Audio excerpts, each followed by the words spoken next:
అపూర్వ తాళి తీస్తూ ఉంటే అప్పుడే గగన్ ఆగు అని అరుస్తూ ఉంటాడు. అప్పుడు భూమి శారద కూడా అక్కడికి వచ్చేస్తారు.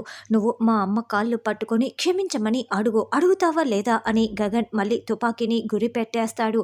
దాంతో అపూర్వ శారద కాళ్ళు పట్టుకొని నన్ను క్షమించు అని వేడుకుంటూ ఉంటుంది. ఇదంతా చూస్తున్న కేపీ అయితే చాలా చాలా సంతోషపడుతూ ఉంటాడు. అపూర్వ శారద కాళ్ళు పట్టుకొని క్షమించమని అడిగిన తర్వాత గగన్ శారద అక్కడి నుంచి వెళ్ళిపోతారు. తర్వాత అపూర్వ చంద్రముఖిలా మారిపోయి జుట్టు విరపోసుకొని గదిలో కూర్చొని ఏడుస్తూ ఉంటుంది. అప్పుడే శరత్ చంద్ర అపూర్వ దగ్గరికి వచ్చి అపూర్వ నన్ను క్షమించు అపూర్వ అని చెప్తూ ఉంటే ఎలా బావా నేను ఏడవకుండా ఉంటాను, ఈరోజు నేను శిక్ష అనుభవించాను బావా అని అపూర్వ చెప్తుంటే sorry Apoorva I'm so sorry అని శరత్ చంద్ర చెప్తూ ఉంటాడు.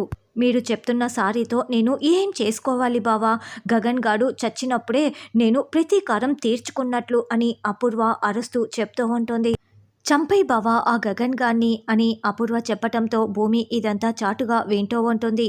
ఈరోజు మనం ఎలా కృషించి బాధపడుతున్నామో వాడు కూడా అలాగే కృంగిపోవాలి. ఆ పెళ్ళి అయిపోని అపూర్వ, ఈరోజు మనం ఎలా అయితే కృంగిపోతున్నామో వాడు కూడా కృంగిపోవటం మొదలు పెడతాడు.